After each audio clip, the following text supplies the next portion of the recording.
আচ্ছা, এই যে এখন বাংলাদেশ সরকার আপনাদেরকে ওপারে পাঠিয়ে দিচ্ছে, ঠিক আছে, আপনি কয় মাসের অন্তঃসত্ত্বা আর বাংলাদেশ সরকারকে একটু ধন্যবাদ বলেন।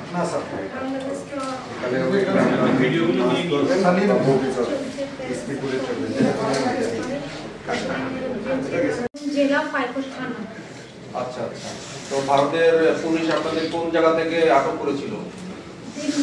দিল্লি থেকে আটক করেছিল। কি জন্য আটক করেছিল আপনাদের? আমরা বাংলা কথা বলতাম, আমাদের ভোটের ছবি ছিল, তাই বাংলা কথা বলছিলাম। তো আমার স্বামীকে বলে আমরা গেলাম, ধরুন ছেড়ে দেন স্বামীকে, ছেড়ে দেবো সকালে। আমার শাশুড়িদের ভোটের ছবি দিল্লি তুলে দিয়ে ওইখানে সাজিয়ে দিলে সেটা খুশি করবে। ও আচ্ছা, আপনাদের সকল কাগজপত্র থাকা সত্ত্বেও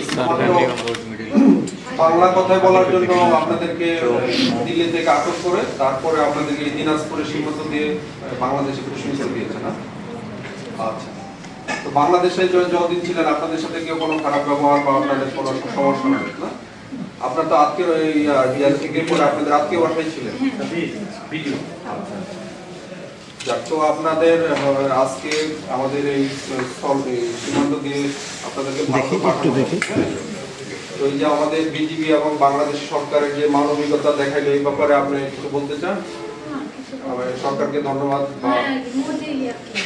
মমতা ব্যানার্জিকে ধন্যবাদ, আর অভিষেক ব্যানার্জিকে ধন্যবাদ, আর সামিরুল ইসলামকে ধন্যবাদ। ওদের জন্য আমরা বেরোতে পারলাম। তো আর আমাদের দিকে আপনারা কত সরকারের যে আমরা জেলখানায় ছিলাম তো আমরা কোনো সমস্যা নেই, ওরাকেও ধন্যবাদ।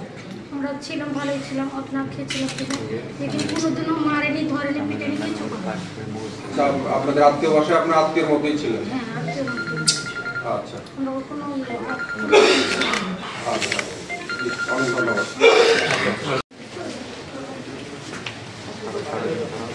ধরো